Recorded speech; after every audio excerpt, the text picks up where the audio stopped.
नमोस्तु नमोस्तु नमोस्तु नमो हरिहंताणं नमो सिद्धाणं नमो आर्याणं नमो वज्रायणं नमो लोये सवसावणं मंगलम भगवान वीरो मंगलम गौतमो गणि मंगलम कुंदकुंदाय जयंधर्मोस्तु मंगलम सर्वमंगलमांगल्यं सर्वकल्याणकारिकं प्रधानं सर्वधर्माणां जयनं जयतु शासनं जयनं जयतु शासनम्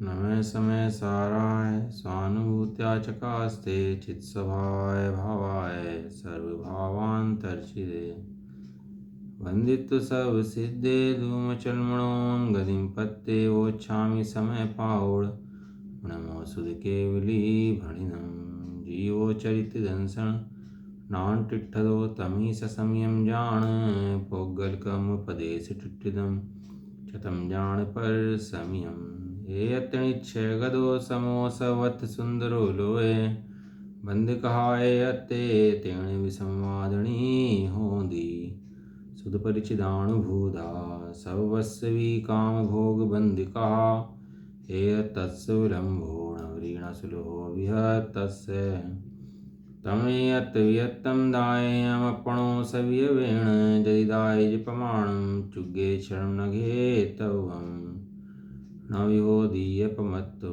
नपमत्तो जाणगो दुजो भावो एवं भणन्ति शुद्धं नादो जो सुदुसो चेव व्यवहारेणुदिस्यदीणानिस्य चरितदंसनं नाणं न विणाणं न चरितं न दंसनं जाणगो शुद्धो। हाँ जी,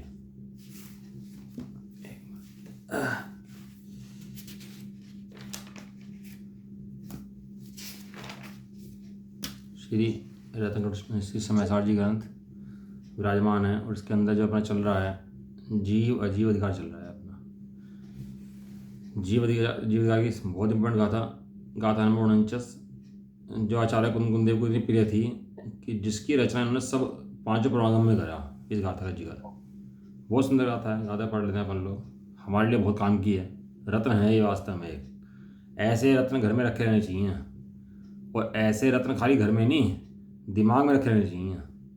दिमाग में कब रखे रहेंगे तो याद करेंगे तब, इनको याद करो गुनगुनाओ तब तो फ़ायदा है।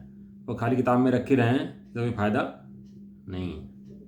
ये तो भैया गले का आभूषण नहीं है, ये मस्तक का आभूषण है। जिनके अंदर बसे हैं वे जीव जानते हैं कि लाभ क्या है इनका। इन गाथाओं को पढ़ने का बहुत लाभ है, याद करने का बहुत लाभ है। दिन में पढ़ो भैया कई बार, मोह तोड़ना चाहते हो तो। हर समरूपम गंधम अवत्तम चेदिना गुण मसद्दम जान अलिंग गहणं जीवम निर्दिष्ट संठाणम जीव चेतना गुण शब्द रस रूप गंध व्यक्त विहीन है। निर्दिष्ट नई संस्थान उसका ग्रहण नहीं है लिंग से। क्या ना, कोई जी को मूर्छा पड़ी हो, मूर्छित जो दौरा पड़े बार बार हैं तो उसको होश में लाते हैं बार बार, फिर मूर्छा हो जाए फिर क्या करते हैं, फिर होश में लाते हैं। और मूर्छित होता है फिर होश में लाते हैं, मूर्छित होता है फिर होश में लाते हैं। इसके अलावा कोई उपाय है उसके लिए कि भैया जितनी बार मूर्छा हो उतनी बार मूर्छा उतारनी पड़ेगी। वो ये मूर्छा उतारने के मंत्र हैं समझ लो। बार बार मूर्छा चढ़ जाती है, दिमाग में मोह चढ़ जाता है, बार बार राग द्वेष चढ़ जाते हैं बार बार, तो उतारने के मंत्र क्या हैं? उतारने के मंत्र ये हैं मंत्र है भैया। क्या क्या लिखे इसके? हे भव्य, तू जीव को रस रहित, रूप रहित, गंध रहित, अव्यक्त अर्थात इंद्रिय गोचर नहीं ऐसा, चेतना जिसका गुण है ऐसा, शब्द रहित, किसी चिन्ह से ना ग्रहण होने वाला और जिसका कोई आकार नहीं है ऐसा कहा जाता है। ऐसा तू हे शिष्य जान, खाली जान मत, जान करके ऐसा मान, अभ्यास कर इसका बारंबार गाथा का। ठीक है ना। अभी अपना इसके अंदर रस गुण हो गया, रूप गुण हो गया, इसके अंदर अपना स्पर्श गंध हो गया और अपना इसके अंदर अनिर्दिष्ट संस्थान चल रहा था इसके अंदर, है ना। तो अनिर्दिष्ट संस्थान विशेषण को समझाते हैं। अब क्या समझाते हैं? अनिर्दिष्ट संस्थान विशेषण क्या होता है इसे सिखाते हैं। हाँ, कल हमारी बात चल रही थी 6 द्रव्य होते हैं। द्रव्य कितने होते हैं? 6। जीव, उद्गल, धर्म, अधर्म, आकाश और काल। इनमें 4 द्रव्य बिल्कुल शुद्ध हैं, शुद्धि हैं और शुद्धि परिणाम करते हैं। कौन कौन से? धर्म, अधर्म, आकाश और काल शुद्ध हैं, शुद्ध परिणाम करते हैं। लेकिन जीव और उद्गल ये शुद्ध भी हैं, अशुद्ध भी हैं। स्वभाव से तो शुद्ध ही हैं, परिणाम में शुद्ध भी हैं, अशुद्ध भी हैं। शुद्ध अशुद्ध कैसे हैं कि जीव द्रव्य तो जब सिद्ध दशा में जाता है तब शुद्ध है, इससे पहले अशुद्ध है। और उद्गल द्रव्य परमाणु अवस्था में शुद्ध है और स्कंद अवस्था में अशुद्ध है। वो कथन उसकी पर्याय की अपेक्षा है, स्वभाव की अपेक्षा नहीं है। स्वभाव से कोई भी द्रव्य अपने स्वभाव को नहीं छोड़ता और अशुद्ध नहीं होता। उसमें इतनी बात है कि जो जीव द्रव्य है वो तो एक बार शुद्ध होने के बाद अशुद्ध नहीं होता। क्या कहा?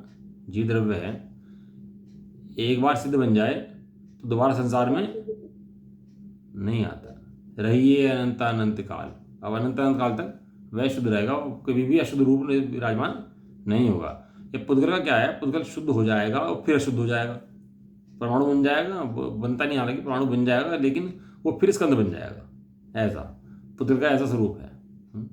तो इसमें जो 6 द्रव्य हैं और 7 तत्व हैं। 7 तत्वों का नाम क्या है?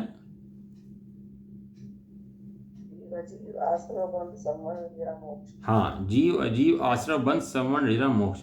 ये 7 तत्व जो हैं ये जीव और पुद्गल की पर्याय हैं। ये कहीं और से नहीं आती। ये क्या है? जीव पुद्गल की जो मिली जुली पर्याय हैं, छोड़ने की पर्याय हैं, इनको ही 7 तत्व कहते हैं।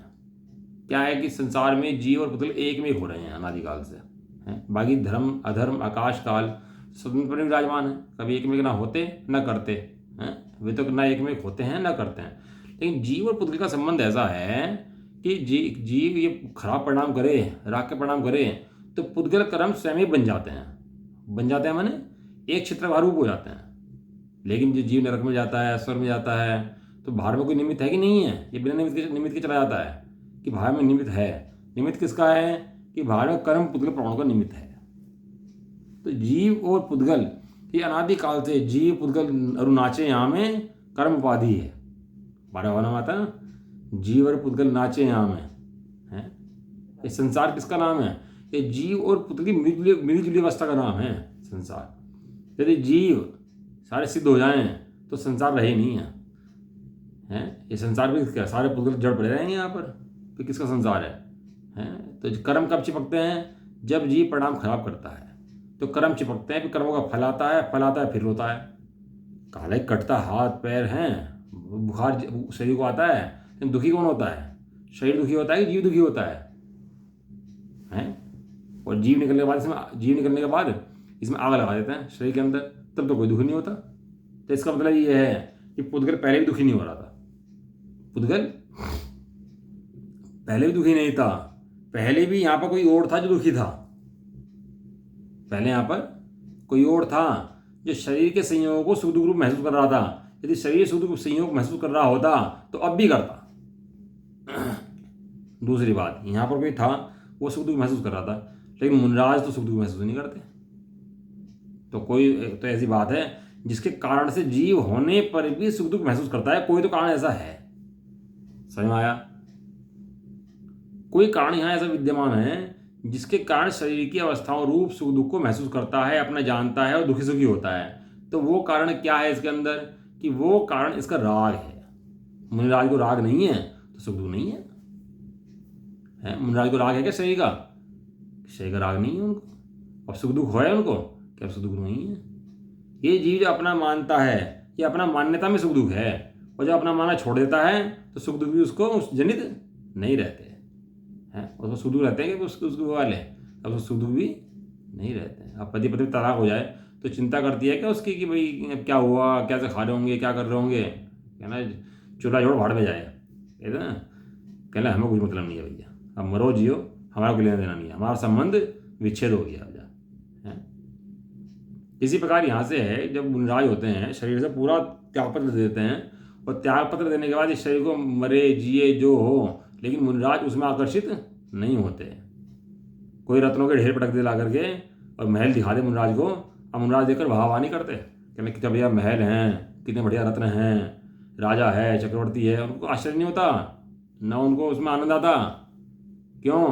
क्योंकि जड़ कण से लेकर रिद्धि वैमानिक देव तक जाना सबको पुद्गल एक स्वभाव जो। जड़ कण हो, हीरे हो, रत्न हो, माणिक हो, महल हो, मोतियों, चाहे जो हो, चाहे वैमानिक की रिद्धि हो, कोई भी हो, चाहे शरीर हो, सबको क्या जानते हैं कि ये सब जड़ पुद्गल हैं। क्या जानते हैं? सब जड़ पुद्गल हैं। और यहाँ पर मैं चेतना स्वरूप आता विराजमान हूँ, विद्यमान हूँ। चेतना को चेतना जानते हैं और जड़ को जड़ जानते हैं, पुद्गल को पुद्गल जानते हैं। और मात्र जानते ही नहीं है, उस रूप परिणमन भी करते हैं। मात्र जानते ही नहीं, जानते तो हम भी हैं, ज्ञान में तो हमारे हैं लेकिन वे जानने के साथ परिणमन भी करते हैं। किस रूप परिणमन करते हैं? यह देह मेरी नहीं है, ऐसा बारंबार अभ्यास करते हैं। देह जुदा, पुद्गल जुदा, इसका बारंबार अभ्यास करते हैं। तो अपनी बात चल रही थी 7 तत्वों की। 7 तत्वों में क्या है कि आश्रव बंध तत्व क्या है? जीव का एक में एक पना, वो आश्रव बंध तत्व है। और संवर्ण निद्रा मोक्ष, जीव और पुद्गल अलग अलग हो जाएं, इसका नाम संवर्ण निद्रा मोक्ष है। समझ में आया? 7 तत्व प्रयोजनभूत क्यों हैं? 7 तत्व उपादेय क्यों हैं? क्योंकि इनके जाने बिना जीव को ये पता नहीं लग सकता कि ये पुद्गल और जीव कैसे एक हो रहे हैं, अलग कैसे होंगे, हैं? कैसे एक हो रहे और कैसे अलग होंगे। वो लाते ना खदान में सोना निकाल के, तो सोने के, वो मिट्टी के अंदर सोना मिला हुआ है। अब मिट्टी में सोना मिला होने पर वो उसकी प्रक्रिया करता है, 16 ताव लगाता है उसके ऊपर। तो 16 ताव के लगाने पर क्या करता है?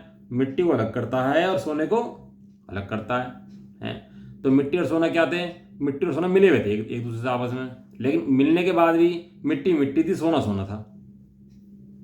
क्या था? मिलने के बाद भी मिट्टी थी और वो सोना सोना था। मिट्टी मिट्टी थी, सोना सोना था। सोना मिट्टी नहीं हो गया, मिट्टी सोना नहीं हो गया, दोनों अलग अलग थे। लेकिन अलग अलग होने पर भी वो मिट्टी के साथ मिला हुआ सोना पहना नहीं जा सकता आभूषण के रूप में। मिट्टी के साथ मिले हुए सोने गहने नहीं बन सकते। क्या करना पड़ेगा उसको? मिट्टी और सोने को पहले अलग करना पड़ेगा। इसी प्रकार जीव है, अनादिकाल से पुद्गल से मिला हुआ है। ऐसा मिले होने पर भी जीव तो जीव रूप है, जीव पुद्गल नहीं हो गया, पुद्गल जीव नहीं हो गया। लेकिन ऐसा होने पर भी जीव का सुख की अनुभूति नहीं हो सकती। कब तक? जब तक पुद्गल से भिन्न अपने को नहीं जान लेगा, तब तक। ऐसी प्रक्रिया है। ये अनादिकाल से मिले जुले हैं, लेकिन मिले जुले होने पर भी स्वभाव मिला जुला नहीं है। स्वभाव की दृष्टि जब लो तब काम करे। स्वभाव की दृष्टि जब लो जब काम करे। सोना हो, है ना, सोने की खान हो, और पीतल भी है, और पीतल की बहुत तारीफ हो, लोग पीतल की बहुत गुण गाएं, पीतल की तारीफ करें, पीतल की पूजा करें, सब काम करें, हैं। तो सोने को टेंशन है क्या कि भाई पीतल तो बहुत पूज रहा है, मेरा क्या होगा? सोने को टेंशन हो जाएगी क्या? है कह लेना भैया पूज रहा होगा पीतल, हमें क्या लेना, हम तो सोना है, हमें इस पीतल से कोई लेना देना नहीं है। अब कुगुरु कुदेव कुशास खूब पूज रहे, दुनिया में भाग खूब मची हुई है, पूरी दुनिया भाग रही पीछे उनके, हैं कि यहाँ पर आगे वहाँ पर आगे, खूब दुनिया परेशान है, सब भाग रहे हैं। लेकिन ऐसा होने पर वीतरागता को कंपेरिजन है क्या उनसे? कि वीतरागी का राग का कोई कंपेरिजन नहीं है भैया। वीतरागी भगवान के मानने वाले भले कम हो, अल्प हो, ना हो, तो भी वीतरागी भगवान हैं। और रागी के मानने वाले सब लोग हों तो भी रागी रागी है। रागी की तुलना वीतरागता से नहीं हो सकती भाई। कोई भीड़ कितनी हो उससे मतलब नहीं है। वीतरागी सुखी हैं और रागी दुखी है। वो सुख दुख तो असली है कि नकली है? वीतरागी हैं तो सुखी हैं और रागी हैं तो दुखी हैं। अब दुनिया कितनी मानती है भैया, सोना तो सोना रहेगा।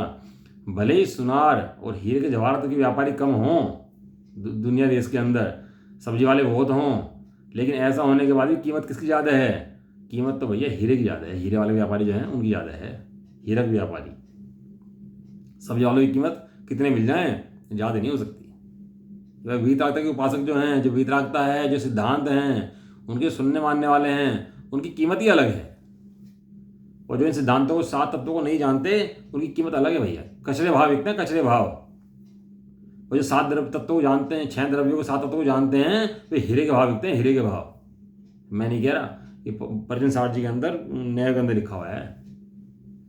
वे चने के भाव बिके और हीरे के भाव बिके, ऐसा। तो अनिर्दिष्ट संस्थान मतलब किसी आकार के अंदर जीव नहीं आ सकता। किसके आकार के अंदर? पुद्गल आकार के अंदर नहीं आ सकता। अपने आकार के अंदर तो है, लेकिन पुद्गल आकार के अंदर नहीं है। एनर्जी संसार कहने का मतलब है कि पुद्गल के आकार के अंदर जीव नहीं है। नहीं है। भाई जीव तो अपनी पर्यायों के अंदर भी नहीं है। अपनी मतलब पुद्गल के आकार में तो बाद में आए, अपनी पर्याय में भी आता जीव। तो जीव अपनी पर्याय से ही भिन्न है। पर्याय घट जाएगी, बढ़ जाएगी, चली जाएगी, लेकिन जीव तो वही का वही रहेगा।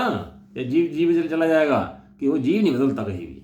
तो 3 लोक में आज तक जीव ने भ्रमण तो बहुत करा है। संसार के अंदर बहुत भ्रमण करना है जीव ने। 4 गति 84 लाख योनि में तक भ्रमण करा, यहाँ वहाँ घुमा पूरे लोक के अंदर है, खाता फिरा लोक के अंदर। लेकिन ऐसा करने के बाद भी पर्याय बदली, लेकिन मेरा कुछ नहीं बदला, मेरा कुछ नहीं बिगड़ा आज तक। मैं तो वैसा का वैसा हाजरा हजूर विद्यमान हूँ आज भी।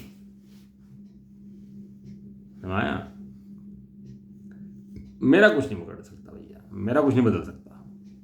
अपनी पर्याय नहीं मेरा कुछ बदल सकी तो पुद्गल मेरा क्या बदलेगा, हैं ऐसा। तो अनिर्दिष्ट संस्थान विषय को समझाते हैं, इसके ले लेते हैं। काफी दिन गाथा चलते हो गई है, गाथा पूरी कर लेते हैं थोड़ा सा ना। पुद्गल द्रव्य रचित शरीर के संस्थान के आकार वाले जीव को संस्थान वाला नहीं कहा जा सकता, इसलिए जीव अनिर्दिष्ट संस्थान है।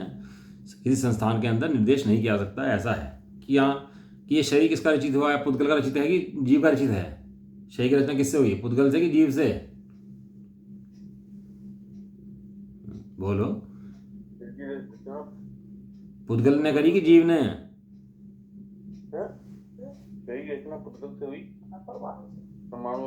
हाँ, वो सही की रचना परमाणु के स्कंधों से हुई है। तो इसके परमाणु स्कंध कौन है? वो पुद्गल है। परमाणु से बनता है, वर्ग से वर्णा है, वर्णा से स्कंद, स्कंद से भी शरीर बनाई है। ऐसे ही तो है ना। तो पुद्गल, ये शरीर किससे बना? पुद्गल द्रव्य से बना, जीव द्रव्य से तो नहीं बना। जीव का अपना आकार है, पुद्गल का अपना आकार है। देखो पुद्गल के अंदर, शरीर के अंदर बाल भी हैं, नखून भी हैं, है ना। लेकिन बाल और नखून कैसे हैं? निर्जीव हैं, इनके अंदर जीव नहीं है। लेकिन शरीर के हिस्से हैं ये, आत्मा के हिस्से, यहाँ आत्मा के हिस्से नहीं है। यानी आत्मा से कुछ एक्स्ट्रा है शरीर। ये सब सिद्ध होता है कि शरीर अलग है और आत्मा अलग है। पैरालाइसिस हो जाता है ना, कुछ डेड हो जाता है कोई अंग शरीर का, तो वहाँ पर क्या है, वो काम ही नहीं करता, वो उनके जो काम ही करता, सड़ जाता है, गल जाता है। जहाँ आत्मा हट जाएगा उस शरीर अंग काम करना बंद कर देगा, गल जाएगा वो प्रदेश। भैया आत्मा के अपने प्रदेश हैं, इसलिए वो आत्मा अपने प्रदेशों में रहता है, शरीर के प्रदेशों में नहीं रहता। अणुगुरु देह परमाणु संगारप सप्पदो चेदा। पूरा करो इसको।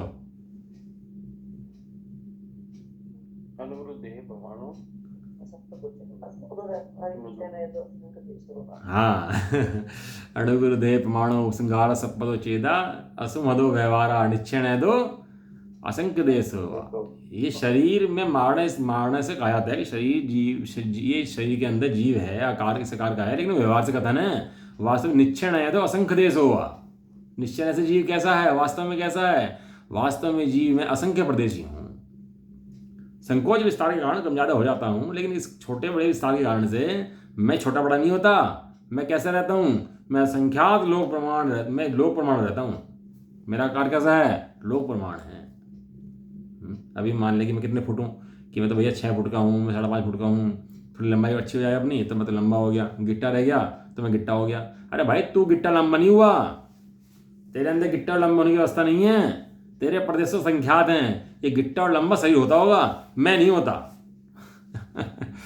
जहाँ शरीर जी के सिर पर ऐसा भार उतर जाए ना कि मेरे साथ नहीं हो रहा, मैं नहीं हूँ ऐसा, तो ऐसा भार उतरते ही उसके ऊपर से सारा बोझ उतारने से श्रद्धा से निर्भर हो जाती है उसकी, मोह भाग जाता है उसका, वो टेंशन में रहना बंद कर देता है शरीर की वजह से।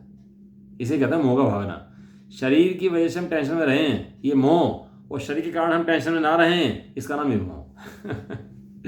क्यों? शरीर की अवस्थाएं किसकी हैं? तो कर्म की अवस्थाएं। क्यों ठिग्गा बना भाई? कुछ तूने कुछ ऐसा काम करा ठिग्गा बना है? कि तो कुछ भी नहीं करा। तो कोई लंबा है, कोई ठिग्गा है, सब कहाँ से आ रहे हैं? सभी हैं, ये सब पुद्गल के परिणामन है भाई। ये तेरे परिणामन नहीं है, तेरे नहीं है इसलिए नहीं होते। ये तो तेरे परिणामन हो, तू चाहे लंबा हो जाए तो लंबा हो जाएगा, तू चाहे छोटा हो जाए तो छोटा हो जाएगा। ये तेरे चाहने से तो कुछ भी होता नहीं है। इसका मतलब ये है तेरी चाहना अलग है और शरीर अलग है। तेरा चाहने से काम थोड़ा ना होता है। तो कहते हैं पुद्गल द्रव्य से जो रचित शरीर है वो जीव का आकार नहीं है, इसलिए जीव उस शरीर के आकार वाला नहीं है। समझ में आता है? जीव शरीर का आकार वाला नहीं है। स्त्री पुरुष का स्वांग जो है ये आत्मा का स्वांग नहीं है। स्त्री पुरुष का स्वांग जो है, ये आत्मा कैसा है? आत्मा तो स्त्री पुरुष के भेद से अलग है। इस स्त्री पुरुष के बेस में आत्मा नहीं है। नहीं है। हाँ ये दृष्टि देखो सही हुआ, निर्मल दृष्टि। वो शंकर जी का तीसरा नेत्र खुल गया, वो तीसरा नेत्र खुलते भूचाल आ गया। अब तू भी अपना तीसरा नेत्र, ज्ञान नेत्र खोल के देख तो सही एक बार कि तू है कैसा। एक बार देख ले अपने आप को तो भूल जाए सारी भागी जितनी फाँक छाता गिर रहा, सब सब एक तरफ रखे जाए। एक बार देख तो सही, तू है कितना सुंदर भैया उठा करके अपने को। अगला, अपने नियत स्वभाव से अनियत संस्थान वाले अनंत शरीरों में रहता है, इसलिए अनिर्दिष्ट संस्थान है। चींटी गया, चींटी के आकार का मकोड़ा गया, मकोड़े के आकार का गधा बना, गधे के आकार का भैंस बना, भैंस के आकार का हाथी बना, हाथी के आकार का शेर बना, शेर के आकार का। बदलते रहते हैं इसके रूप। अरे बदल इसलिए जाते हैं क्योंकि एक रूप में नहीं रहता। यदि एक रूप में रह जाता तो रूप बदलता कैसे इसका रूप बदल जाता है, इसका मतलब ये है कि ये एक रूप में रहने वाला है ही नहीं। कोई व्यक्ति होता है ना, वो नेता होते हैं ना, वो उससे और 12 पार्टी बदल लेते हैं अपने, 12 पार्टी बदल लेते हैं अपने हैं। तो पार्टी बदल लेते हैं मतलब क्या है कि एक जगह टिकते ही नहीं है। जिसका देखो वो वहीं टिक चले जाते हैं, जिसका नाम देखा वहीं चले जाते हैं। तो ये एक जगह टिकाऊ नहीं है।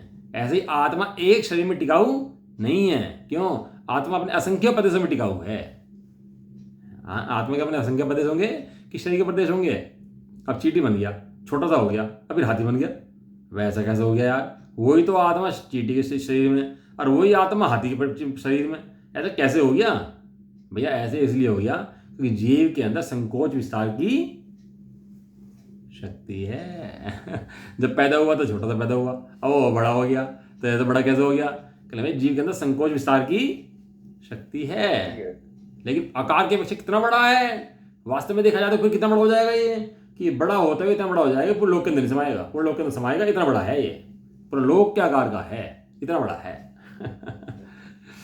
ऐसा ये शरीर के अंदर दिखाई देता है भैया, वास्तव में हुई इतना मैं असंख्य देश हुआ, लोक प्रमाण असंख्य प्रदेश वाला हूं मैं। एक शरीर में नहीं रहता, अनंत शरीरों में बदल जाता है, इसलिए एक शरीर रूप ना रहने से अनिर्दिष्ट संस्थान है। ठीक है, नंबर 3 बोल। संस्थान नाम कर्म का विपाक फल पुद्गलों के ही कहा जाता है। देखो पुद्गल कर्म के अंदर एक नाम कर्म की प्रकृति होती है, नाम कर्म की प्रकृति होती है ना। जो आघाती कर्म है, आघाती कर्म 4 आघाती कर्म होते हैं। कर्म पर है नाम कर्म, है ना। नाम कर्म को दो शरीर मिलते हैं। नाम कर्म की कितनी प्रकृतियां हैं? बोल दो बराबर। नाम कर्म की प्रवृत्तियां कितनी है? खूब ट्राई दी एक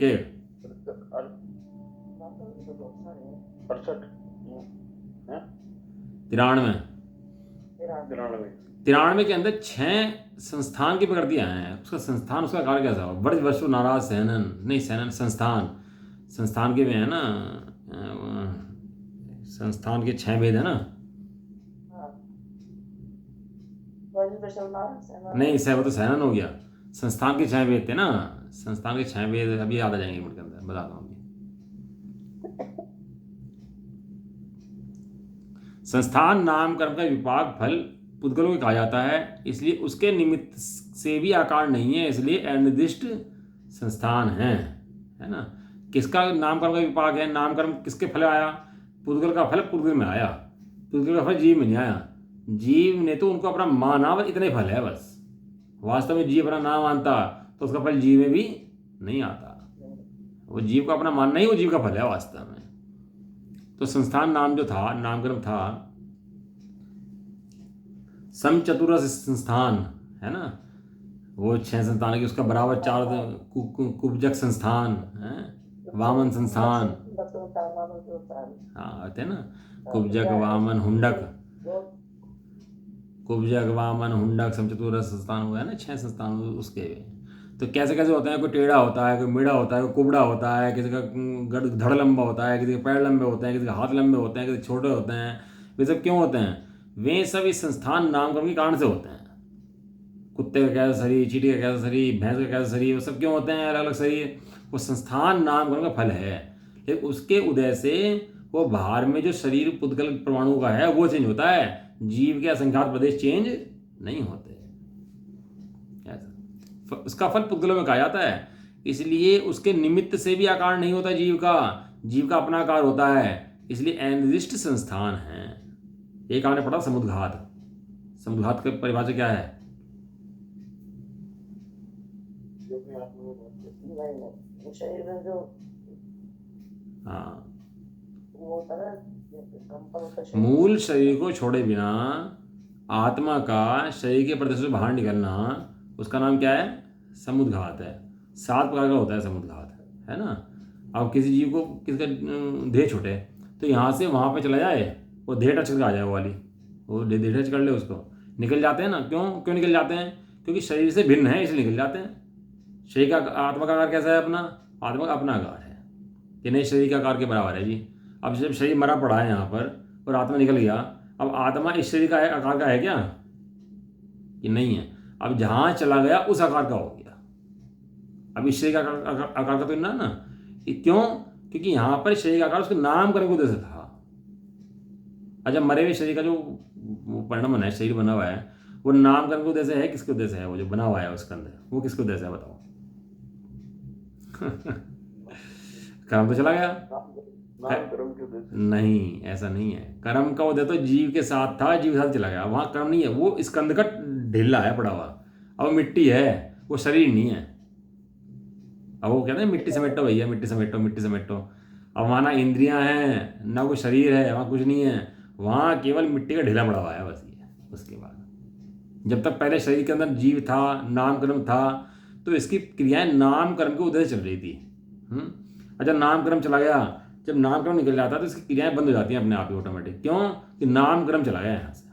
तो इसका जो कारण काम कराने का, वो कारण ही निकल गया इसके अंदर से, तो काम कौन कराएगा इसको? तो इसलिए काम करता नहीं, इसलिए इसका काम होने की फंक्शनिंग बिल्कुल बंद हो जाती है, सड़ जाता है उसके बाद। इसलिए सड़ जाता है, पुद्गल स्कंद होता है, सड़ जाता है, उससे पहले नहीं सड़ता।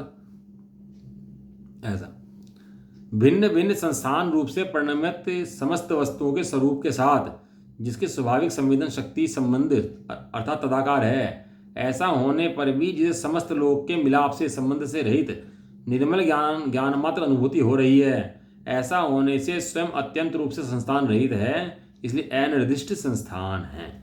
क्या है? आत्मा के प्रदेश, आत्मा ज्ञान प्रदेशों में है कि लोक प्रदेशों में है? शरीर प्रदेशों में है। आत्मा कहाँ रहता, कहाँ है? ज्ञान में कि लोक में? प्रदेशों में, बाहर के पुद्गल प्रदेशों में, इस लोक के प्रदेशों में? ज्ञान प्रदेश।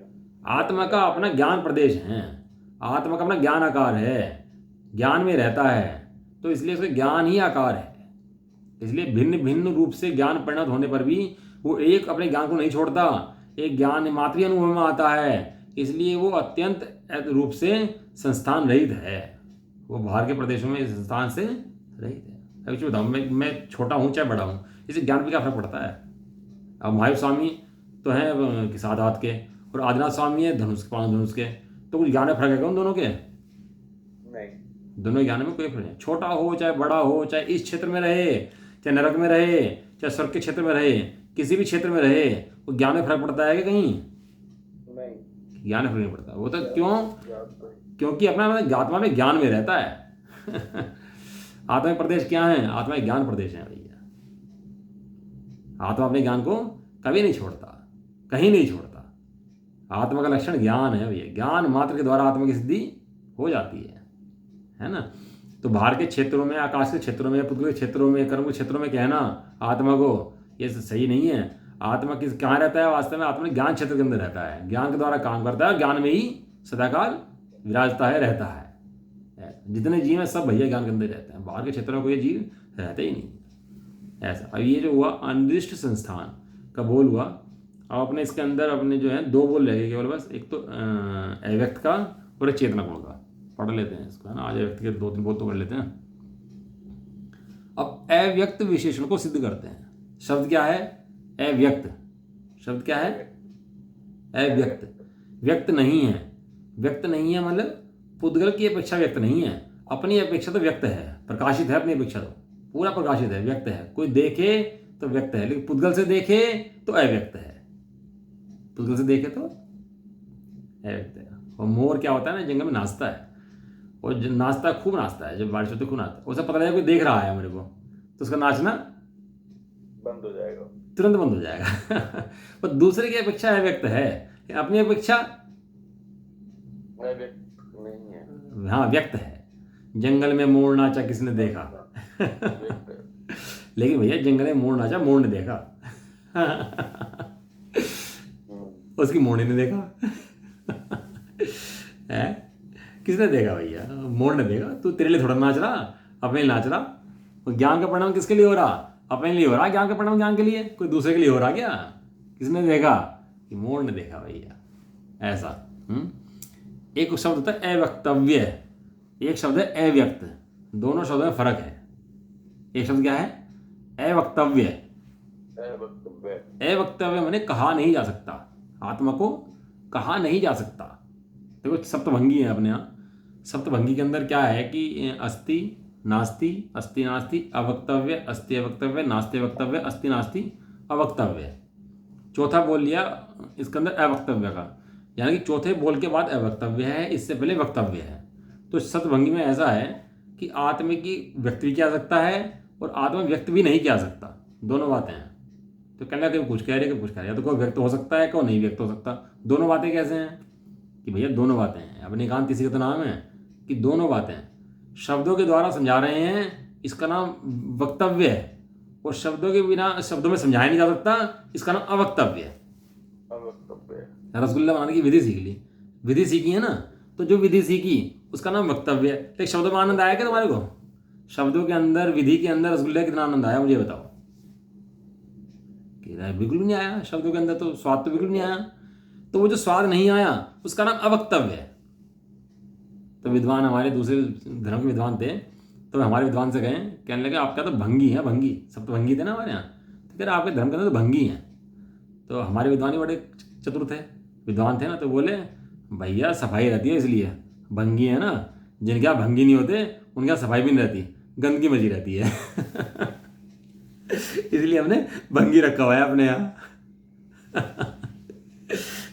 सप्तभंगी बिल्कुल बहुत बड़ी चीज़ है। सप्तभंगी बहुत इंपॉर्टेंट विषय है हमारा, पढ़ोगे तो मजा आ जाएगा आप सप्तभंगी के बारे में। आत्मा कहा जा सकता है, हाँ समझाया जा सकता है, लेकिन समझाने के बाद भी अनुभव में समझा जा सकता है, शब्दों में समझ में नहीं आ सकता, शब्दों में नहीं आ सकता। इसका नाम अवक्तव्य है। तो यहाँ वो वक्तव्य अवक्तव्य की बात नहीं है, यहाँ अव्यक्त की बात है। अव्यक्त माने पुद्गल के द्वारा व्यक्त नहीं है, पुद्गल के द्वारा वो आत्मा अव्यक्त है। जो क्या कह रहे हैं, अब अव्यक्त विशेषण को सिद्ध करते हैं कि आत्मा अव्यक्त है, इसको सिद्ध करते हैं। क्या सिद्ध करते हैं? 6 द्रव्य स्वरूप लोक जो ज्ञेय है और व्यक्त है, उससे जीव अन्य है, इसलिए अव्यक्त है। ये द्रव्य कितना, ये लोक कितना है? ये 6 द्रव्य इस लोक के अंदर है कि नहीं है? कि हाँ है। जीव, पुद्गल, धर्म, अधर्म, आकाश, काल है कि नहीं है यहाँ पर 6 द्रव्य? कि हाँ है। तो मैं जी द्रव्य कि हाँ इसके अंदर हूँ, लेकिन इससे भिन्न हूँ। 6 द्रव्य ऐसा उन्होंने लिखा। उन्होंने क्या नाम था उनका, छुल्लकदास जी ने, थे ना छुल्लकदास जी, छुल्लक धर्मदास जी। उन्होंने कहा, कहने लगा जिस समय आत्मा अपना अनुभव करता है तो सप्तम द्रव्य हो जाता है, भिन्न हो जाता है लोक से। लोक के अंदर रहता हुआ भी लोक से भिन्न है। अब लोक के अंदर घूमता नहीं है, लोक के अंदर खाक नहीं फाकता, वो क्या हो जाता है? लोक के अंदर रहता हुआ लोक से भिन्न हो जाता है, सप्तम द्रव्य हो जाता है। 7वां द्रव्य का उसको, वो यहीं से लिया अव्यक्त के विशेषण से। ये लोक कितना है? 6 द्रव्य स्वरूप है। लेकिन मैं क्या हूँ? मैं इस सबसे भिन्न हूँ। मैं इस लोक के अंदर नहीं हूँ। मैं किसके अंदर हूँ? मैं अपने ज्ञान के अंदर हूँ। मैं लोक के अंदर हूँ और लोक मेरे ज्ञान के अंदर है। दोनों बातें फर्क है कि नहीं है? अज्ञानी लोक में भ्रमता है और ज्ञानी के ज्ञान में लोक आता है। अज्ञानी क्या करता है? अज्ञानी तो अपने को पर रूप जानता हुआ लोक में भ्रमता रहता है, सारे दिन लोक में भ्रमता है। और ज्ञानी क्या करता है कि ज्ञानी बैठ के साधना करता है, इसके द्वारा उसके ज्ञान के अंदर पूरा लोक जानने में आता है। जानने के लिए बाहर नहीं जाना पड़ता, उसके अंदर लोक ही जानने में आता है। ऐसा 6 द्रव्य स्वरूप लोक ज्ञेय है। ये सब क्या है? ये सब मुझ रूप नहीं है। हाँ इतना है, ज्ञेय है। ज्ञेय माने मेरे जानने में आते हैं। हाँ मेरे ज्ञान में आते हैं। 6 द्रव्य का रूप मेरे ज्ञान में आता है, लेकिन मैं उस रूप नहीं होता। मैं उनसे अन्य हूँ और वे मेरे से अन्य हैं। और लोक मेरे ज्ञान में व्यक्त है, ज्ञान लोक में व्यक्त है, अन्य है मेरे से। और जीव, मैं उस लोक से, ज्ञान में आने वाले लोक से मैं अन्य हूँ, इसलिए मैं क्या हूँ? इसलिए अव्यक्त हूँ। स्वामी जी के बोल हैं, तो बहुत बढ़िया प्रवचन है स्वामी जी के। वो पढ़ना, आपको विशेष रुचि अगर है ना पढ़ने की, स्वाद देगी इसकी, तो आप पढ़ना स्वामी जी के बोल पढ़ के। इतना बढ़िया माल उसके अंदर है, तो मजा आ जाएगा पढ़ के आपको उसके व्यक्त के बोल पढ़ करके। कषायों का समूह जो भावक भाव व्यक्त है, उससे जीव अन्य है, इसलिए अव्यक्त है। भावक भाव है, कषायों का समूह, कषाय राग द्वेष मोह वो सब हैं, व्यक्त हैं। लिखती है ना, मुझे गुस्सा आ रहा है, मुझे मान आ रहा है, मुझे लोभ आ रहा है, वो कैसा है? व्यक्त है, स्थूल है ना, व्यक्त है। लेकिन मैं जीव उन कषायों से अन्य हूँ, इसलिए अव्यक्त हूँ। यह तो लोगों ना पानी मर जाए यहाँ करके, तो ये क्या बात कर रहे हैं यार, कषायों से भी भिन्न जीव है, तो ऐसा कौन सा जीव है जो कषायों से भिन्न है? तो उससे कहते हैं भाई तू ही वो जीव है जो कषायों से भिन्न है। तो एक बार देख कषायों से भिन्न अपने स्वरूप को कि तू कैसा है। जैसे मिट्टी से सोना भिन्न है, इस तरह कषायों से तू भिन्न है। ये कषाय रोग है भैया, और तू स्वस्थ है, तू स्वस्थ है। तू आज तो स्वस्थ ही है, तूने अपने स्वरूप को आज तक छोड़ा ही नहीं है। जो भाव भाव है वह व्यक्त है, और उससे जीव अन्य है, इसलिए जीव अव्यक्त है, कषायों में जीव नहीं है। नंबर 3, चित्त सामान्य में चैतन्य की समस्त व्यक्तियां निमग्न अंतर्भूत हैं, इसलिए अव्यक्त है। पर्याय क्या है? पर्याय तो व्यक्त है। पर्याय क्या होती है? पर्याय तो व्यक्त है, एक एक समय की आती रहती है, जाती रहती है, आती रहती है, जाती है, दिखती रहती है। लेकिन इन पर्यायों के पीछे जो छिपा हुआ आत्मा है, जिसके अंदर से वो पर्याय आ रही हैं, जिसके अंदर सारी पर्याय बैठी हुई हैं, क्रम से आती रहती हैं, वो आत्मा कैसा है? कि वो आत्मा अव्यक्त है। कैशियर होता है ना, तो आप कैशियर के पास पैसे लेने गए काउंटर पे कि जी 500 रुपये तो मेरे अकाउंट में से, उसने 500 रुपये दे दिए। दूसरा आया 1000 रुपये दो, 1000 रुपये दे दिए। तीसरा आया 1 लाख दे दो, उसे 1 लाख रुपये दे दिए। देता रहा सबको बैठा बैठा।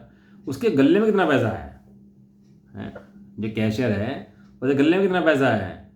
कि भाई साहब भारत सरकार की जितनी मुद्रा है ना, जितना कैश छपा हुआ है, वो सब गले में है उसके। कहना क्या बात करते हो आप, उसे गले में कैसे आया इतना सारा कैश है? कि जितने पैसे उसके बैंक में निकालने वाला आ जाएंगे ना, अभी इंतजाम कर देगा सबका, सबको निपटा देगा। चाहे जितने पैसे वाला आ जाए, बैंक वाला मना नहीं कर सकता किसी को पैसे देने से।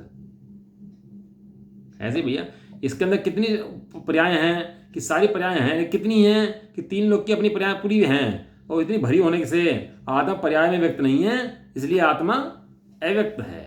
आत्मा पर्याय में नहीं आ सकता, इसलिए आत्मा अव्यक्त है। क्षायिक भाव भी भैया एक समय में खत्म हो जाती है, आत्मा को जानती है खत्म होती है, आत्मा को जानती है खत्म होती है, लेकिन वो आत्मा उस क्षायिक भाव के अंदर नहीं आ सकता। क्यों? कि क्षायिक भाव किसी का अभाव करके प्रकट हुआ है, और आत्मा त्रिकाल प्रकट है। क्षायिक भाव में केवल ज्ञान ने मति ज्ञान का भाव करा है, तब केवल ज्ञान हुआ है, उसे किसी का भाव की जरूरत पड़ी है। लेकिन आत्मा क्या है? आत्मा ना किसी का भाव करा है, ना किसी का भाव करता है। आत्मा त्रिकाल प्रकट है। ये क्षायिक भाव कहना तो ये तो पर्याय का खेल है, लेकिन पर्याय से भिन्न त्रिकाल द्रव्य जो है वो दृष्टि का विषय है, वो सदाकाल विराजमान है। समझ में आया? वो मैं हूं भैया। चित्त सामान्य में अनंत पर्याय हैं, लेकिन पर्यायों में मैं व्यक्त नहीं होता। मैं कैसा रहता हूं? मैं तो अखंड अव्यक्त हूं। मैं पर्याय से व्यक्त नहीं हो सकता। पर्याय के द्वारा मैं कहने में हूं, ऐसा हो सकता है क्या? कि ऐसा नहीं हो सकता भैया। नंबर 4 बोल, क्षणिक व्यक्ति मात्र नहीं है, इसलिए व्यक्त है, इसलिए अव्यक्त है। व्यक्ति मात्र माने प्रकट मात्र नहीं है, क्षणिक प्रकट मात्र नहीं है, इसलिए आत्मा कैसा है?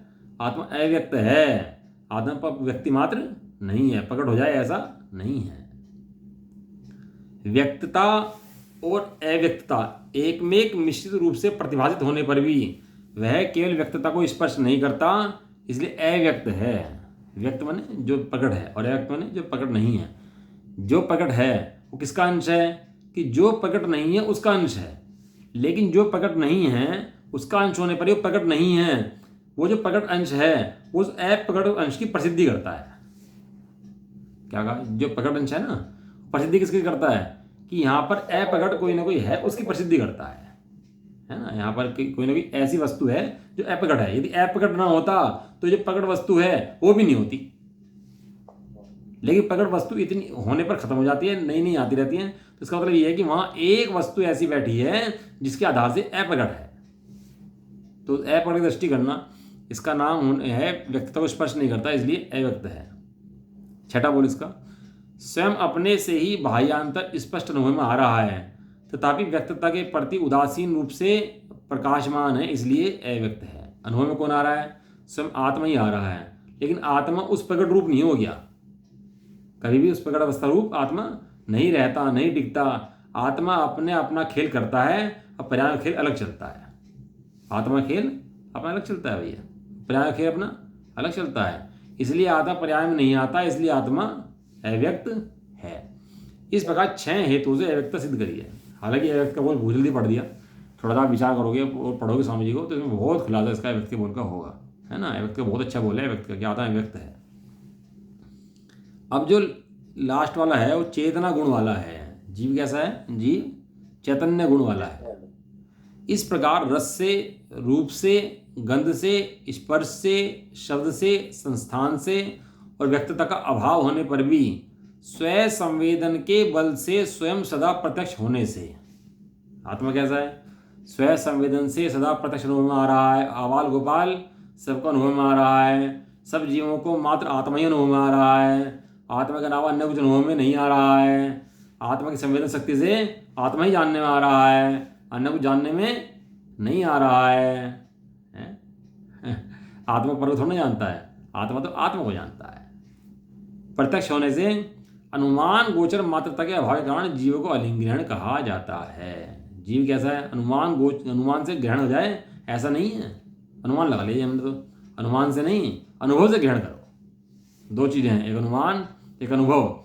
अनुभव से पूरा ग्रहण में आता है, अनुमान लगाने से ग्रहण में नहीं आता है। इसलिए अभी सब बोल आगे ये कह दिया कि भैया अब इन्हें भी छोड़, अब अनुभव के द्वारा तू उस आत्मा को ग्रहण कर। अनुभव के द्वारा तू आत्मा को देख, जान। वो आत्मा कहीं और नहीं, वो आत्मा स्वयं तू ही है। ठीक है, इस तरह बोल आए हैं। इसके बोलों का अभ्यास बहुत करना भैया। ये बोल जो हैं भेद विज्ञान के मूल मंत्र हैं। मोह टूटता है इन बोल के बारंबार अभ्यास से। मोह पे बोझा पड़ता है इसके ऊपर, है ना। मोह का बोझा हटता है इसके ऊपर, ऐसा। ठीक हुआ। हाँ चलो। निज निधि निज में बताई है, ये अनंत उपकार है, के लिए जिन वाणी माँ को वंदना शतवार है। 99 मंत्र।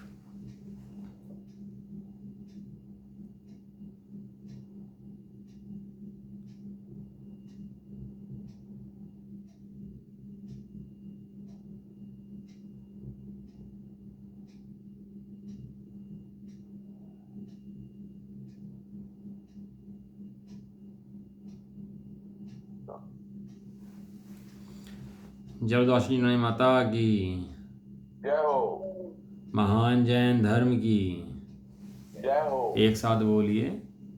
जय जिनेंद्र, जय